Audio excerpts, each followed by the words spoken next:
Welcome to the show. Now that the Energy Department has acknowledged that the coronavirus could very well have come from a lab in Wuhan, China, will the media, Democrats, those who attack people like Donald Trump apologize? We just had President's Day. What is it that people don't know but should know about George Washington? The new LA mayor apparently wants to lower standards for new officers. If so, what could possibly go wrong? What to do if you are a proponent of reparations and you find out that your ancestors owned slaves? Awkward. Yesterday we played the Dilbert comic strip creator Scott Adams reacting to a poll by Rasmussen, saying at this point, because blacks have become so anti-white, he wants nothing to do with black people who think that way. Now, he mischaracterized the poll. Most blacks, in fact, 53%, say it's okay to be white.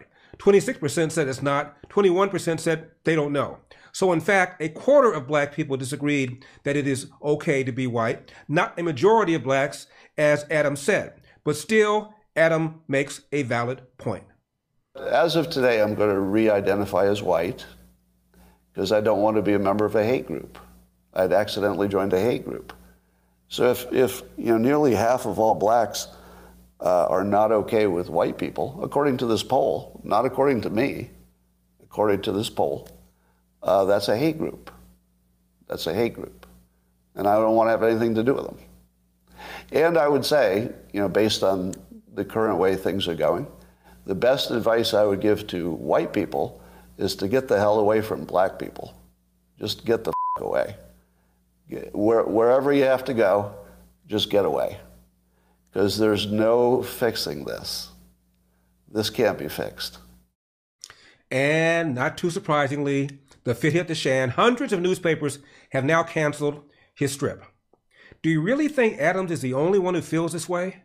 After all, we've had affirmative action or race-based preferences now for over 50 years, so that in fact a black kid has an easier chance of getting into a college or university of his or her choice than a white kid.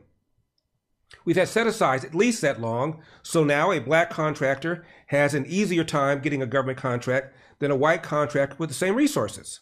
Virtually every major city from New York to Chicago to LA has or has had a black mayor, with many of these cities having had or currently having black police chiefs.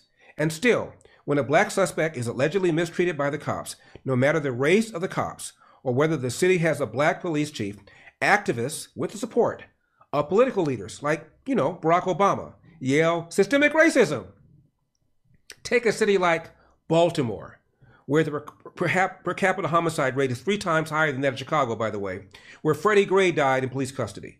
At the time of Freddie Gray's death, the mayor was black. The number 1 and number 2 people running the police department, black. 3 of the 6 officers charged, black. The state attorney who brought the charges, black. The judge before whom 2 of the officers tried their case, black, and who, by the way, found them not guilty. The city superintendent of schools, black. The county superintendent of schools, black. City council, all Democrats, majority black. The U.S. attorney at the time, Loretta Lynch, black, as was the president of the United States, Barack Obama, black. Still, many protesters, those in the media, and politicians characterize the death of Freddie Gray as due to systemic racism. Now, in the case of Adams, he said he was pro-black, that he supported blacks. But now, at a time where blacks are demanding reparations, that is, payments from white people who were never slave owners to be given to black people who were never slaves, where schools are cramming things like critical race theory down the throats of kids and their families, where if you say all lives matter rather than black lives matter, you're considered to be a racist. Or if you sneeze the wrong way, you're accused of committing a, wait for it, microaggression. At some point, a lot of people like Adams are saying, I've had enough. This was Don Lemon, not Donald Trump. Because black people, if you really want to fix the problem, here's just 5 things that you should think about doing. Here's number 5. And if this doesn't apply to you, if you're not doing this, then it doesn't apply to you. I'm not talking about you. Here's number 5. Pull up your pants. Walking around with your ass and your underwear showing is not okay. In fact, it comes from prison when they take away belts from the prisoner so that they can't make a weapon. And then it evolved into which role a prisoner would have during male-on-male prison sex. The one with the really low pants is a submissive one. You get my point? Number 4 now is the N-word.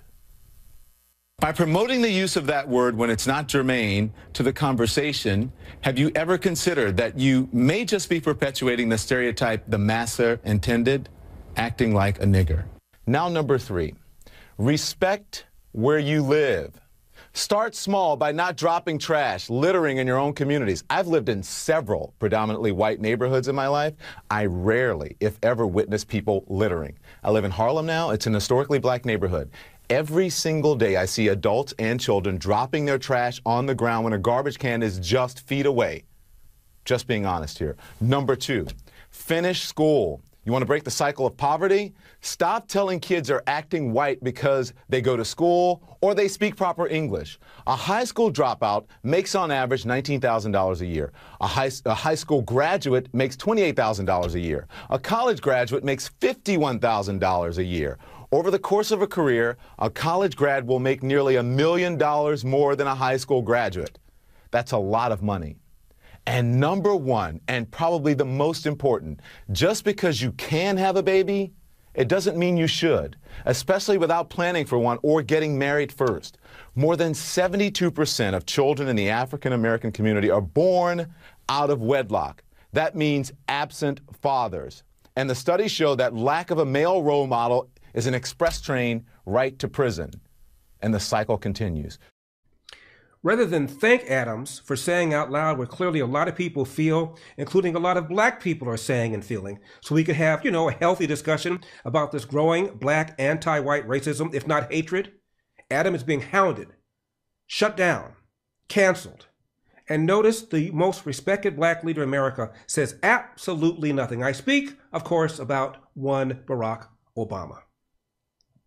Here's a man who got elected with a higher percentage of the white vote than John Kerry did 4 years earlier, who walked into the Oval Office the 3rd week of January 2009 with a 70% approval rating, even though he got elected with only slightly more than 52% of the vote. Why? Because even people who didn't vote for Obama felt that at the very least, at the minimum, he could bring us together racially, but he did the opposite.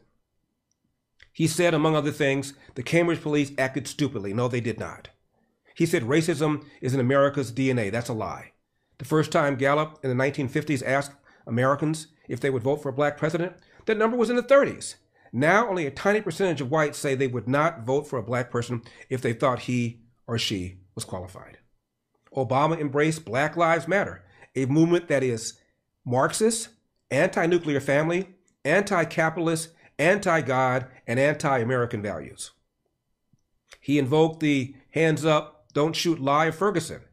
His Attorney General, Eric Holder, even said voter ID was an example of pernicious racism. His term, not mine.